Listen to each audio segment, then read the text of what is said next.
On behalf of Fire Chief Dennis Jones, welcome to this month's On Scene with Tampa Fire Rescue. I am Scott Ellers, Chief of Operations, and in this month's episode we will travel to Tampa Fire Rescue's Training Center to view specialized training with Florida Task Force 3. To see more, let's catch up with Captain Bill Wade. Here at the Tampa Fire Academy, we've caught up with Florida Task Force 3, an urban search and rescue team composed of firefighters from Tampa, Hillsborough County, and St. Petersburg Fire Rescue. For the past 2 weeks, these individuals behind me have been practicing their rope technician skills. What they're practicing today is their final scenario. They're pretending the buildings behind us have been damaged somehow, either due to a construction accident or maybe a hurricane coming through, and there's people trapped inside. They have to go up using ropes. The stairs are gone, manage to find the victims and get them out of the building safely, as well as themselves. We're going to talk to some of the students and the team leaders with Task Force 3 and find out why this class is so important. As you can see, these fire rescue personnel do not wear what might be considered typical firefighting gear. We asked Mike Ginshu, one of today's instructors for the rope technician course, about the safety gear we see the rescuers wearing. We all wear the Kiwi Special Rescue helmets for anything that falls from overhead, such as a carabiner or rocks, whatever it may be. Everybody has some form of eye protection on, and then we all wear the long sleeve t-shirts, mainly for protection from the sun, but not only the sun, for protection from splinters and things like that, rough edges that we might bump into. This is a Class 3 harness. It's designed for repelling, rescuer of a victim. It's got multiple safety measures built into it from NFPA standards. It's got multiple attachment points for safety lines, extra equipment, pretty much whatever they're going to need. For the next several minutes, we are going to turn the program over to one of the rope rescue instructors, Emilio Salabarria. We will follow him and his team as they work their way through the scenario they were given. Emilio starts us off just inside the training building that rescuers have to navigate their way into, through, and around to find the victim. They're going to make an entry. This is the only access points right here. They're not able to get into this simulated structural collapse any other way. So they're having to use this little ladder. So that they can make entry into the structure and then advance 2 by 2, and then we're going to have to make a vertical ascent in order to get up the upper level there and continue moving on until they can finally access the patient. They're going to have to bring the patient out in the same order, reverse order. And very limited restrictions here because they can only access through here. They cannot throw or even bring ropes over the sides up on top. Everything's got to be brought in through this narrow opening. Once again, we'll emphasize, for the purposes of this training exercise, the students are simulating the building they are using to be much larger than reality. They're also working under the premise that this building is heavily damaged and has very few access points. We are simulating the building collapse. We've got a victim that we need to tunnel into this building in order to find the victim and then remove them. What they've been able to do is locate what we consider as a high point anchor, and we've had to use the step ladder and wrap a safety around the rail of the ladder so that the firefighter or the rescuer can climb up and connect to this anchor point here.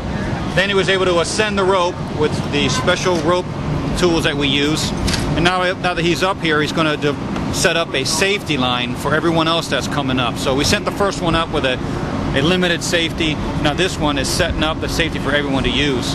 They're going to be hauled up once they figure out what kind of haul system they want to use to move the people up, and then we'll have this safety line to ensure that if anything goes bad, we'll have another second line with a totally separate anchor in order to catch them if some system goes bad or someone slips.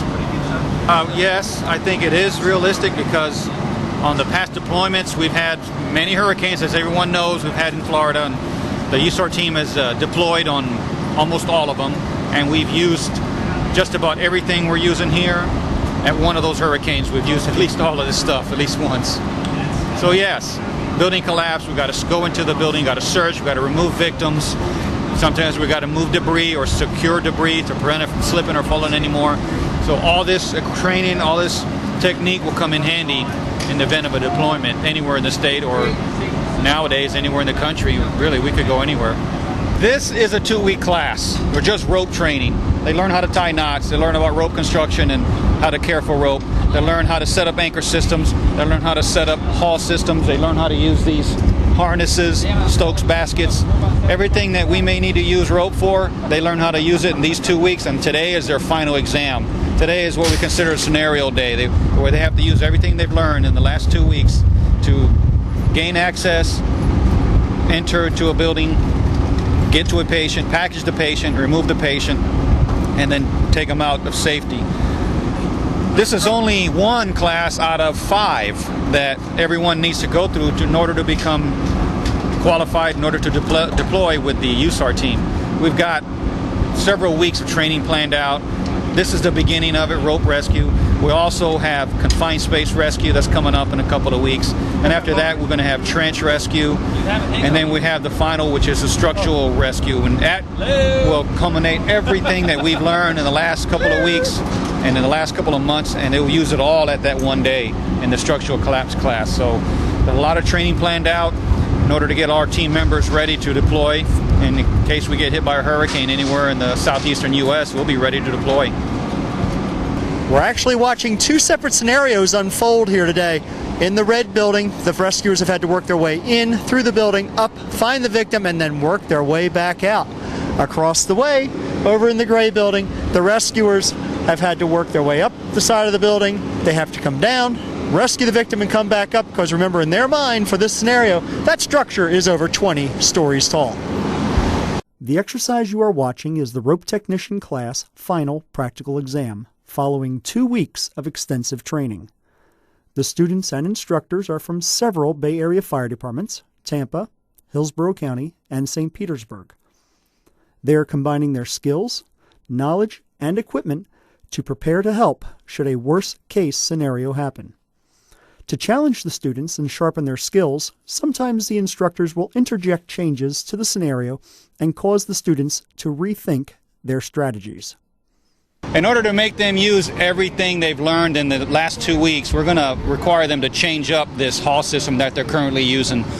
We will allow them to use that overhead anchor point, but we're going to make them use it a directional and use some other haul system that we're going to have them set up here on the deck. They don't know it right now, but you got to be able to prepare for the unexpected, so we're going to tell them at the last minute, once they move the bucket over here, that, hey, you can't use that haul system anymore. We need you to set up a different haul system. Let's see what they come up with. They've had the training in order to set up many different kinds of haul systems. That is part of the simulation, that they only have access through one point, and this could be a high-rise building, this could be a ship for all we know. And you have one way to get in. If you didn't bring that particular piece of equipment in with you, well, someone's going to have to hike it all the way back to the entry point to get that other piece of equipment and bring it back. So that will delay the total operation. At the end of a very busy 2 weeks, the firefighters here take some time to look at the lessons that they've learned and review them at least one more time, because what they've learned this week can save your life. The members of Florida Task Force 3 work very hard training all year long for these specialized rescue situations. The community is very lucky to have such dedicated men and women serving in these ranks.